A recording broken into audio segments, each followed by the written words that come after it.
നമസ്കാരം. Astrology master ക്ലാസ്സിൻ്റെ പുതിയൊരു അധ്യായത്തിലേക്ക് ഏവർക്കും സ്വാഗതം. നമ്മൾ 6-ാം ഭാവത്തെക്കുറിച്ചായിരുന്നു പഠിച്ചുകൊണ്ടിരുന്നത്.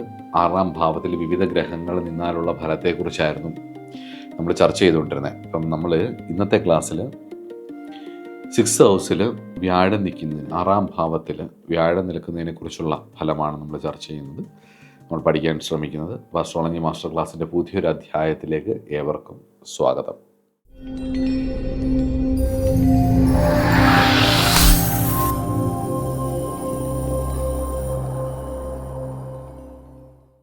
വ്യാഴം, സർവേശ്വരകാരകനായ വ്യാഴം.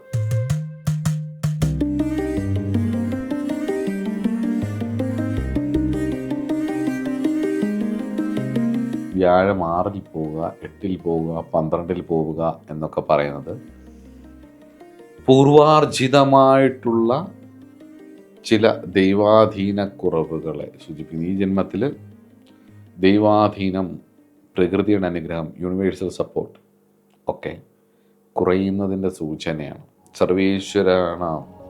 സർവേശ്വരന്മാരുടെയും കാലകം നിത്യം, നിത്യം ആർക്കാണ്? ബൃഹസ്പതിക്കാണ്. അപ്പം ആ സർവീശ്വരന്മാർ സർവ്വ അനുഗ്രഹകലങ്ങളും, പ്രപഞ്ചത്തിൻ്റെ സർവ്വ അനുഗ്രഹകലങ്ങളും ഒരുമിച്ച് സൂചിപ്പിക്കുന്ന ഒരു സൂചനാഗ്രഹമാണ് ജൂപ്പിറ്റർ ജ്യോതിഷത്തിൽ.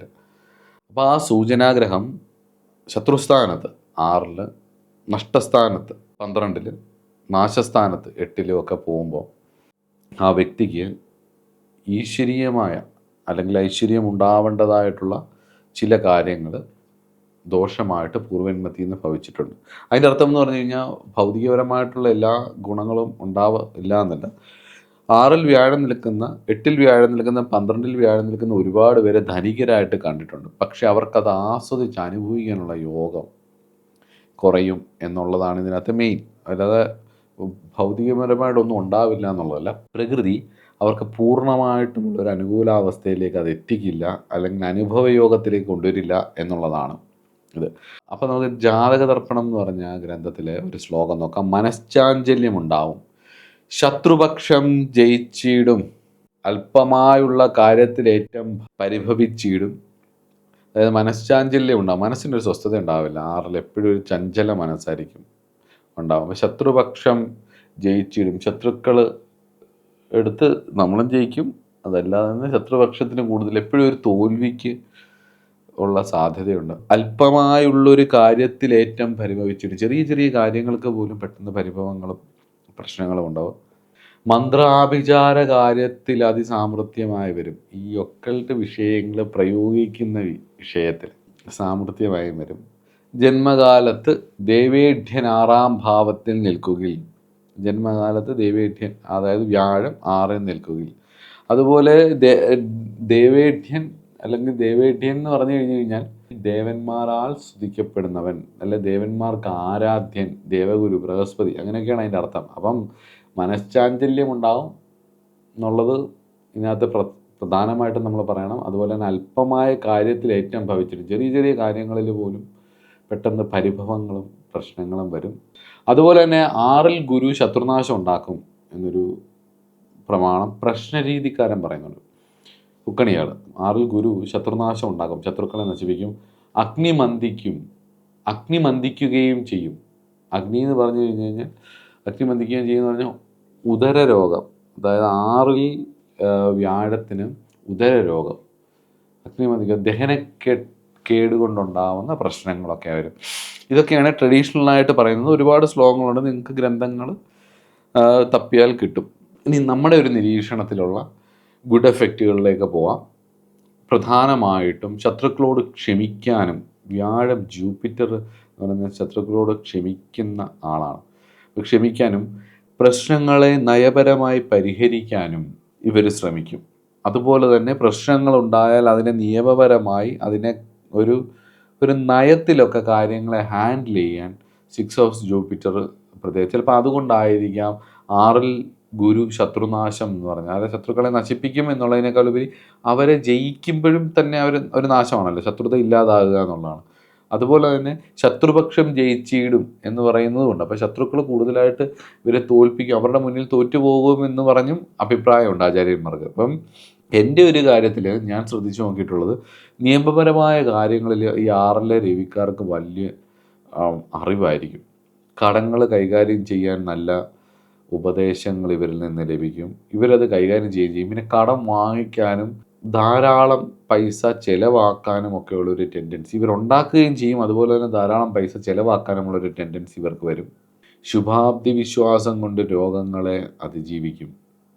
രോഗങ്ങളുണ്ടായാൽ ഈശ്വരന് സമർപ്പിച്ചുകൊണ്ട് അവരവരുടെ ആ ഒരു മനസ്സ്, ഈ മനസ്സെപ്പോഴും ശരീരത്തെയും ശരീരം എപ്പോഴും മനസ്സിനെയും സ്വാധീനിക്കുമല്ലോ. ഇപ്പം സൈക്കോസൊമാറ്റിക് ഡിസോർഡറൊക്കെ ഉണ്ടാകുന്നത് മനസ്സിൻ്റെ പ്രശ്നം കൊണ്ട് ശരീരത്തിനുണ്ടാകുന്നത്. തിരിച്ച് സൊമാറ്റിക് ആയിട്ടുള്ള കാര്യങ്ങൾ, ശരീരത്തിനുണ്ടാകുന്ന പ്രശ്നങ്ങൾ മനസ്സിനെയും ബാധിക്കും. അപ്പോൾ ഈ മനസ്സിനുണ്ടാകുന്ന പ്രശ്നങ്ങൾ കൊണ്ടായാലും ഒക്കെ ഏത് തരത്തിലുള്ള രോഗങ്ങൾ വന്നാലും അതിനെ അതിജീവിക്കാനുള്ളൊരു കഴിവ്, ഒരു മെൻ്റൽ പവർ ഇവർ ഡെവലപ്പ് ചെയ്തെടുക്കും കാലക്രമേണ. മന്ത്രശാസ്ത്രത്തിലെ പ്രധാനമായിട്ടുള്ള മന്ത്രവിഭാഗമായിട്ടുള്ള ഷഡ്കർമ്മങ്ങളിൽ ഇവർക്ക് താല്പര്യമുണ്ടാകും. അതുകൊണ്ട് ഞാൻ മന്ത്രാഭിചാരാദി കർമ്മത്തിൽ അതിസാമർഥ്യം വരുമെന്ന് ജാതകർപ്പണത്തിലെ ശ്ലോകം പറഞ്ഞ സമയത്ത് പറഞ്ഞിരുന്നു. അതായത് ഷഡ്കർമ്മങ്ങൾ എന്ന് പറയുന്നത് ശാന്തി, വശ്യം, സ്തംഭനം ഇത്യാദി കർമ്മങ്ങൾ, 6 കർമ്മങ്ങളെ പറയുന്ന പേരാണ് ഷഡ്കർമ്മങ്ങൾ. അത് മന്ത്രത്തിൻ്റെ പ്രയോഗമായിട്ട് വരും, അല്ലെ തന്ത്രശാസ്ത്രത്തിലെ മന്ത്രവിഭാഗത്തിൻ്റെ പ്രയോഗമായിട്ട് വരും.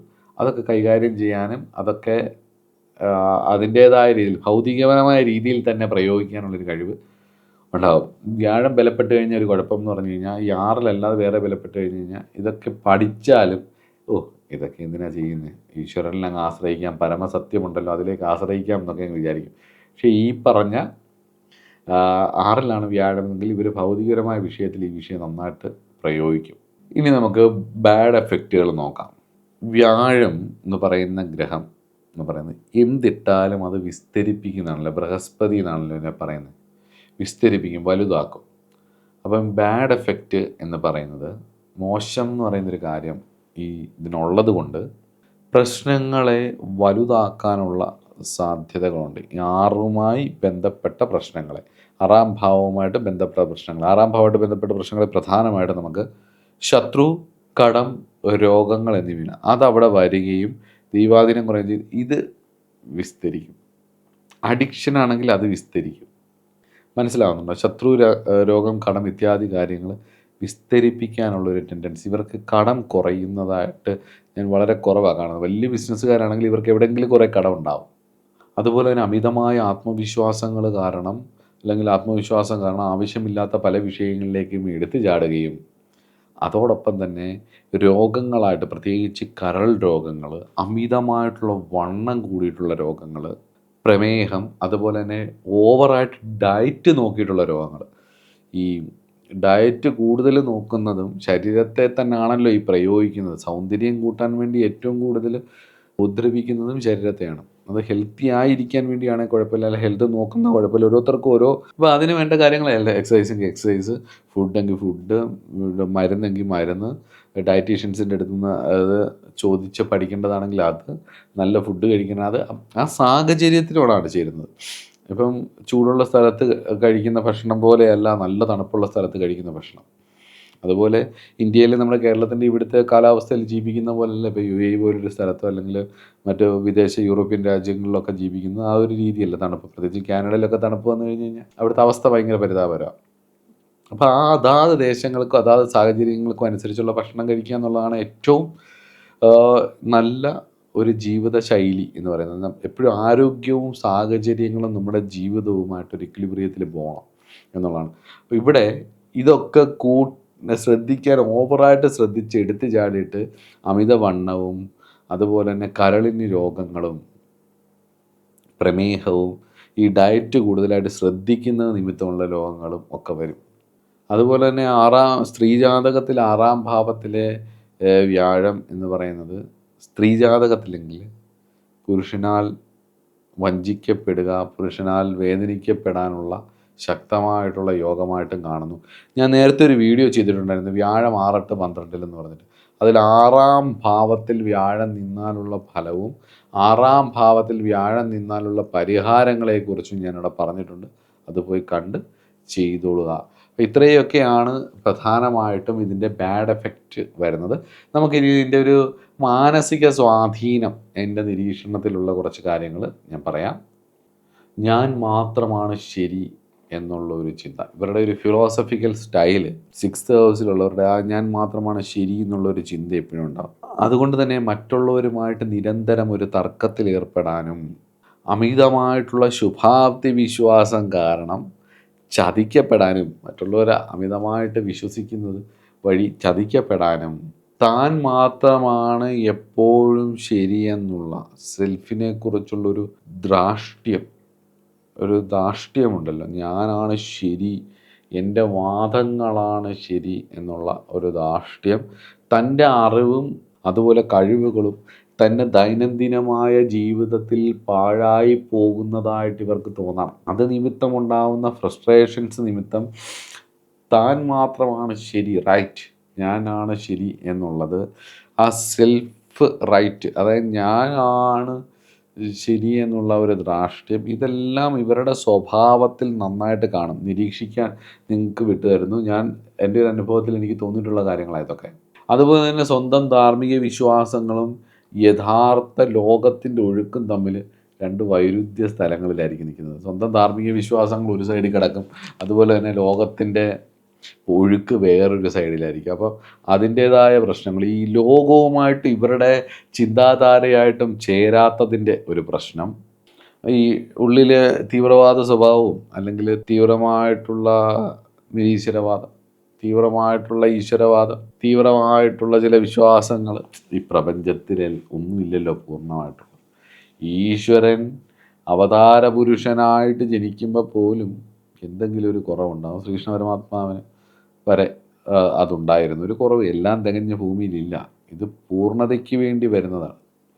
അപ്പോൾ അതുകൊണ്ട് ആ ഒരു പൊരുത്തക്കേട്, എല്ലാം തികഞ്ഞതാണെന്നുള്ള തോന്നലും ആ ബാഹ്യമായ കാര്യങ്ങളും തമ്മിലൊരു പൊരുത്തക്കേട്, അലസത, കടുത്ത അലസത, ആറിലെ വ്യാഴത്തിൻ്റെ ഏറ്റവും വലിയ ശാപമായിട്ട് എനിക്ക് തോന്നിയിട്ടുള്ളൊരു കാര്യം, കടുത്ത അലസത, കടുത്ത നെഗറ്റീവ് തോട്ട്സുകൾ, നെഗറ്റീവ് ചിന്താധാരകൾ, നല്ലത് ചിന്തിക്കുകയില്ല.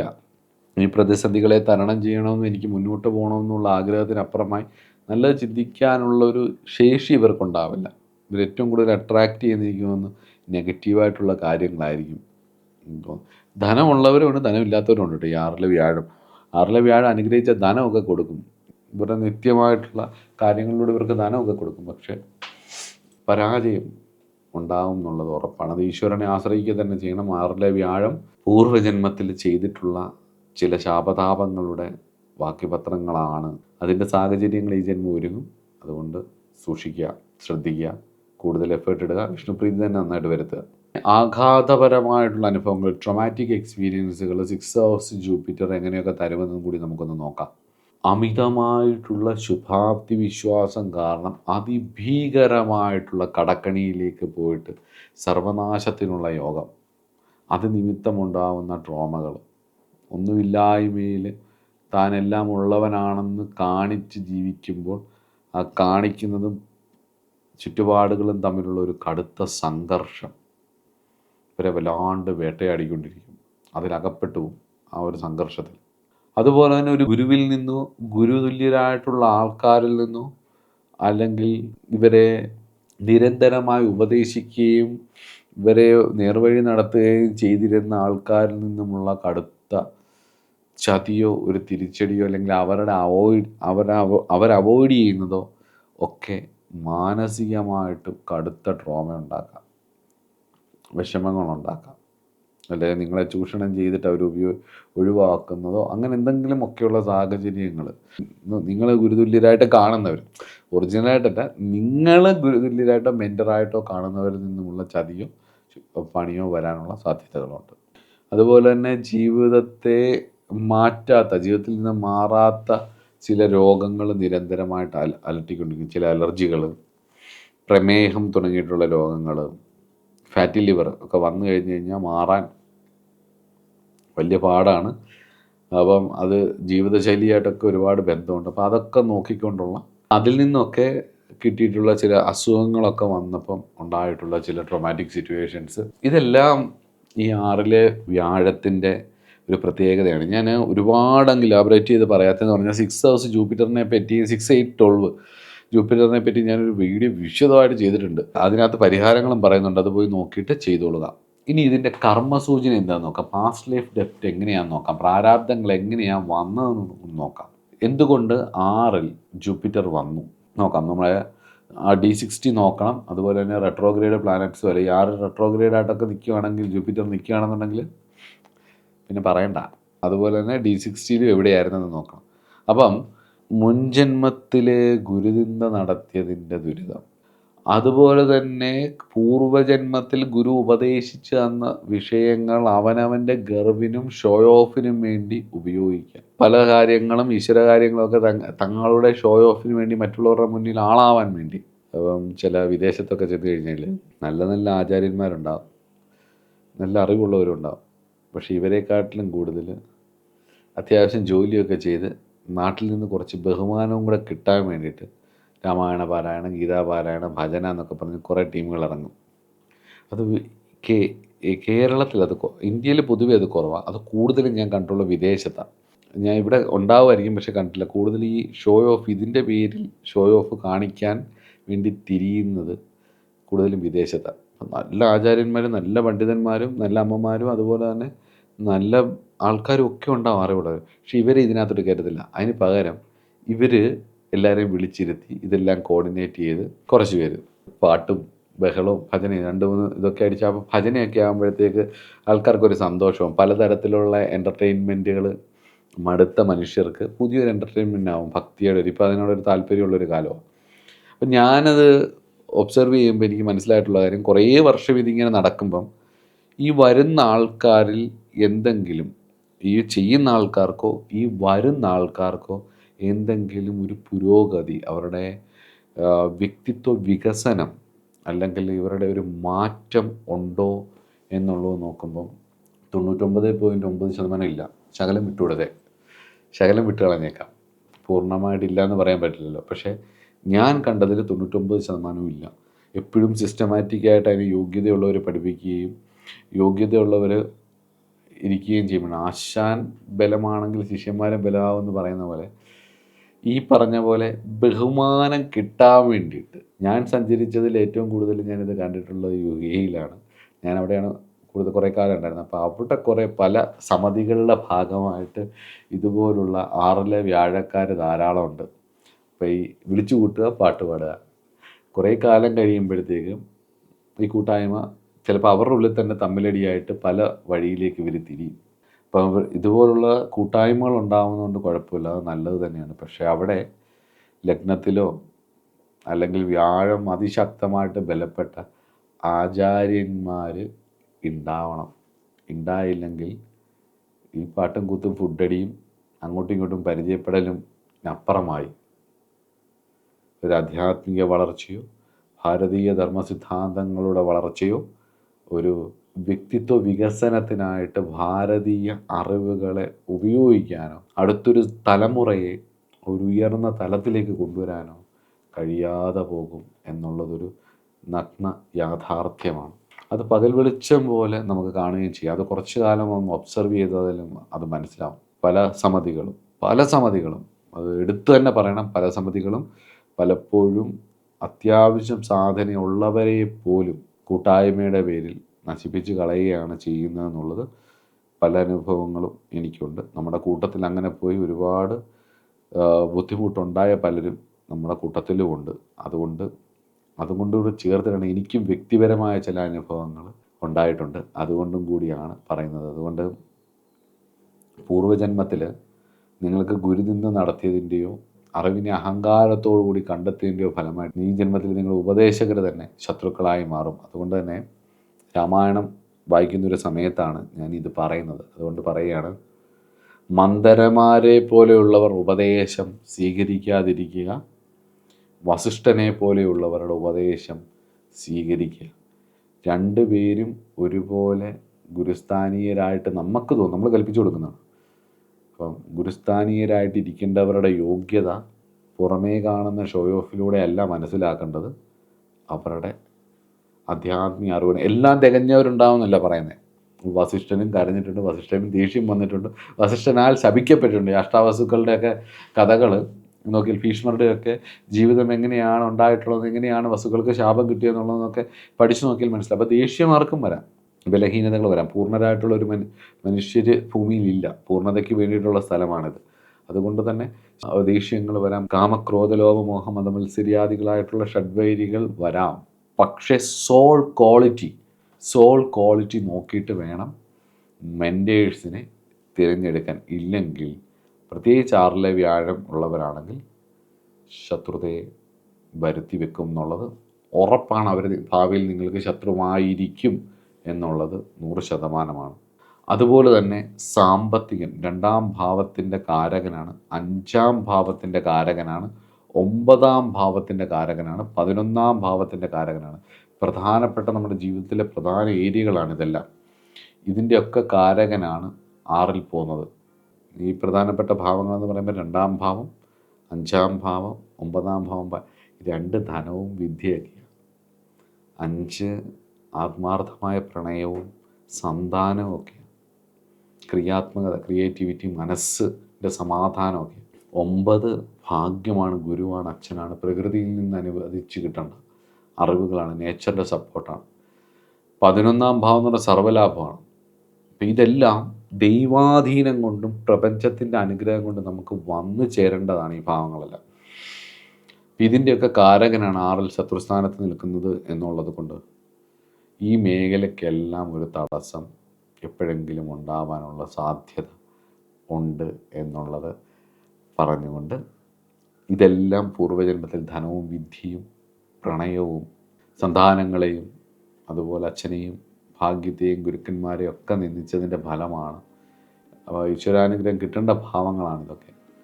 അതുകൊണ്ട് മാത്രം ഫ്രൂട്ട്ഫുൾ ആവുന്ന ഭാവങ്ങളാണ്.